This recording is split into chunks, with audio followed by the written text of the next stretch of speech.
Hi, I'm Michael Lachance. I'm an author and a comic. I'm retired from the military Air Force, and I'm here to talk to you today about artificial intelligence. We're always, I think in the last 20 years, more like a fact, we have been fed this thing about safety's sake, better your life, and all these other great things. Every time there's a jump in technology or a jump in the human condition, well, it's safer for you to have airbags. It's safer for you to wear a seatbelt. And yeah, you're right, it is. Um, well, now that we've had COVID, we've got hand washing stations that give you just the right amount of water and just the right amount of soap. And here, we'll even dry your hand. We'll blow the air. You just hold your hands there. We're going to do it for you. It's okay. Our searches, Google's going to make sure that, you know what, we put the search together for you. We'll curate all the results, and then we'll help you find what's best for you. A lot of it is well and good, and there's some true advantages to it for humanity's sake. As an author, it borders literally on the impossibility that it's not good. A computer cannot be me. Artificial intelligence cannot be me. I write my novels from my memories. Computers don't have memories. In the movie with Harrison Ford called Blade Runner, which is from 1982, he said in the movie, memories. You're talking about memories. The guy who created the mind of the replicants gave a replicant memories to better control how they responded to their environment and how they dealt with having only a 5-year lifespan. But they weren't their memories. They were memories taken from the creator's niece or something. And that's what you have with AI, taking from us to make it better.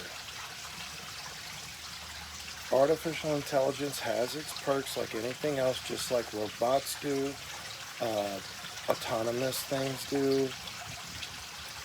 But to paint, to draw, creation of art, creations of stories, those are innately human since the day of the caveman, drawing pictures on the inside of his cave to tell a story. That's something that is innate to us as humans. It doesn't matter about the legalities that they have a right to do. As authors, we have a right to protect our work, to be creative, and to pass along stories for our period.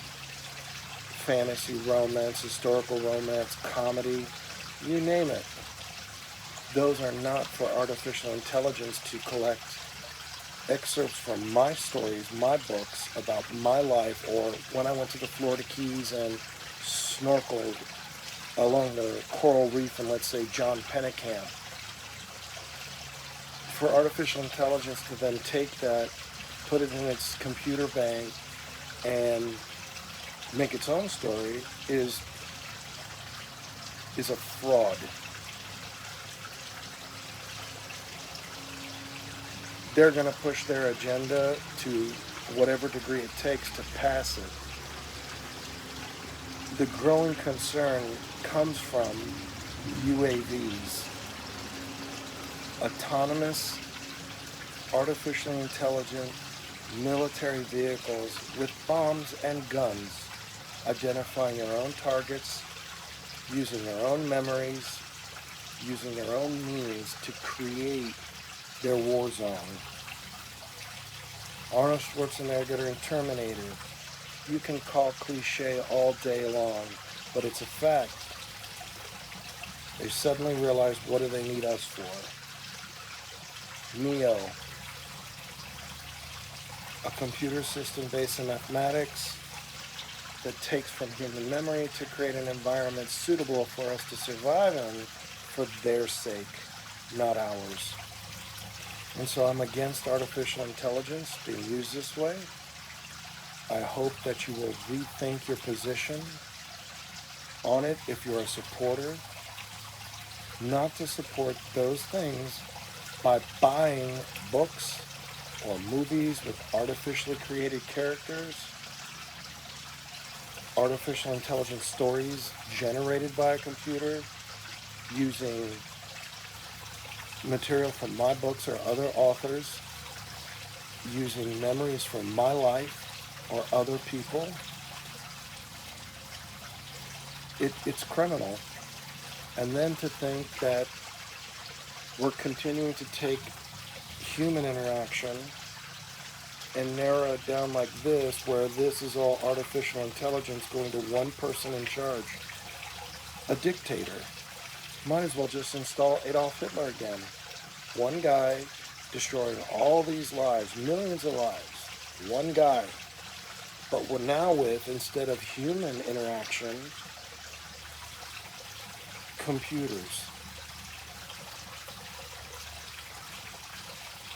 A lot of people are going to say, oh, Michael, we're not there yet. Do you really want to go there? Think about the future with your kids, your nephews and nieces, your grandkids. What if you have a child who's an artist and that guy's got a computer that draws that same painting, but his painting is $20?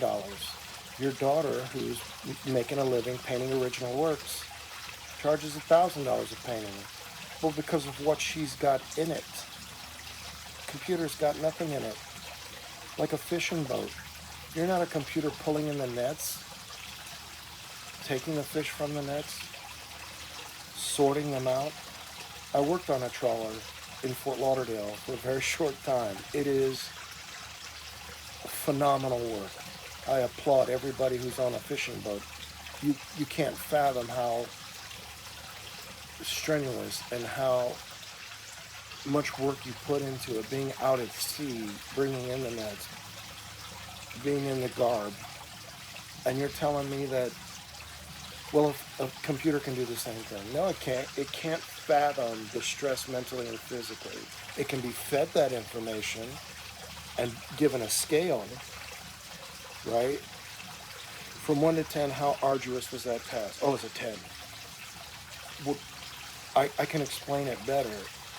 It was a gigantic pain in the ass. I never worked so hard in my life. I was sweaty. My hands were raw and blistered. Not artificial intelligence. When I wrote that novel for romance about being in the Florida Keys and falling in love with someone who hated me, and then finally she overcame, computers don't fall in love. Artificial intelligent beings don't fall in love. And when they have weapons, they calculate risk. They calculate what they need to destroy something. But they're not going to take into consideration the weight of human life. On a scale they will, survivability scale. What are the chances that person with a gunshot wound to the chest is going to survive? They're breathing, they have a heartbeat. But if their survivability rating in this period of time is a 3, that person's survivability rating, who's got an arm injury and a little bit of venous bleeding, has a 7. I'm not going to help that one. I'm going to help this one. But for you and me, it's not the same. I'm going to help both. I'm going to do what I can to try to save both their lives.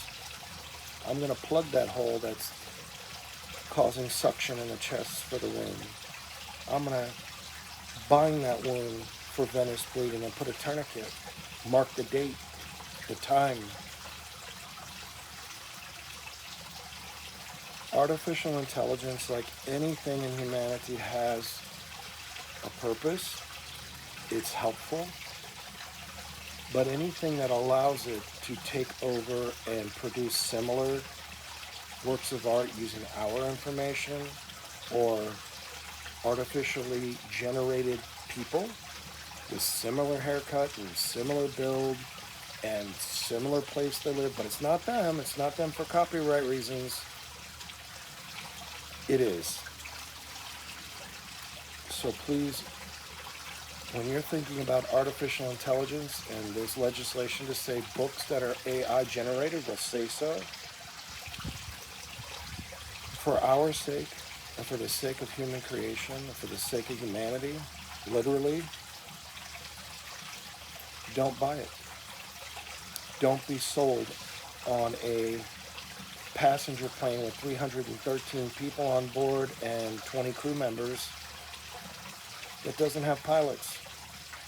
It's got a computer that'll navigate right to London Heathrow. It has a system to determine how it should land in rough weather, so it's got all kind of sensors so it can land safely. Safety first. And get you to the gate. Who cares? You don't see the pilots anyway, right? They're behind that locked door because we've all been taught that there's terrorists and we've all been brainwashed on the attacks of the towers. And we need TSA security, and we need body scans, and we need retina scans, and we need hand scans, and we should do facial software to recognize us. Tom Cruise was in that cop movie. Everywhere he walked in the mall, it scanned his eye. Hey, Tom, you need a Heineken. Hey, Tom, have you thought about these jeans? They're 20% off, and they fit you. Folks, beware of the obvious. It sounds great, sounds fun, very unique. What a cool concept. We are being fed a line. I live in Nebraska, so there's a lot of cow manure and horse crap. We're being fed a lot of cow manure. Anything that takes away from human involvement, human interaction, human thoughts, like you shouldn't do that, that's immoral. Well, the computer calculated the risk and it's not an issue. Red flags should go up for days. Lots of red flags.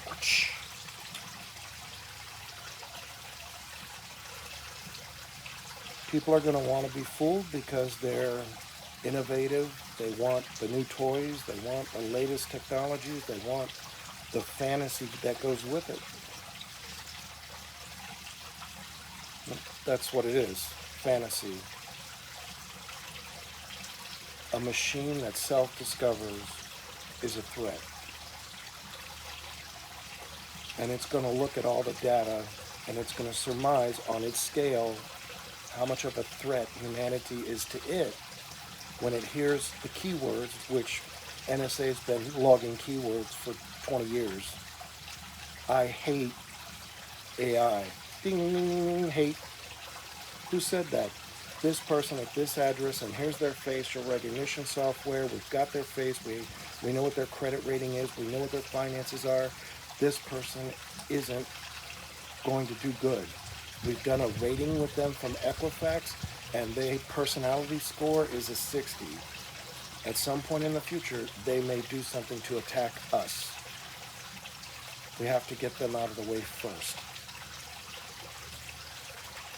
You think it's a game, some of you that are out there listening, that it's just propaganda. Good luck with that. Good luck with that. Because a lot of what's going on right now, the players out there pretending to be assassins, like a kid that worked in a dining room at a retirement home, no bigger than a swizzle stick, is suddenly motivated to get a rifle, climb on top of a building, and be an assassin and try to take out Trump. Red flags. You can try to pen me in all you want. I'm just telling you in a casual conversation that AI is dangerous. Flag word, dangerous. NSA's picking that up. And this incessant push to take authority and power from us here for people up here, and to limit the control and the say-so, because that's uncomfortable for people. I can't handle people interjecting and interfering with me. I know what I'm doing. I don't want people telling me what to do. I know what I'm doing. Right, then you don't need to be in power because you have a serious issue. You have a serious issue. We need conflict, we need conversation, and we need to be able to contradict each other when something isn't right. Computers, who are they going to contradict? It's just them. So the reality is, beware. Red flags,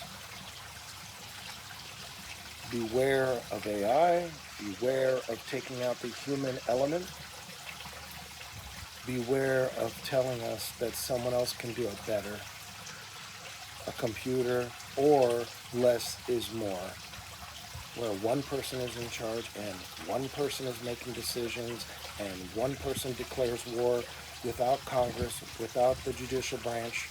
That's why we have three: executive, legislative, and judicial, because the founding fathers knew you couldn't have one person in charge like a king because they're not going to look out for you.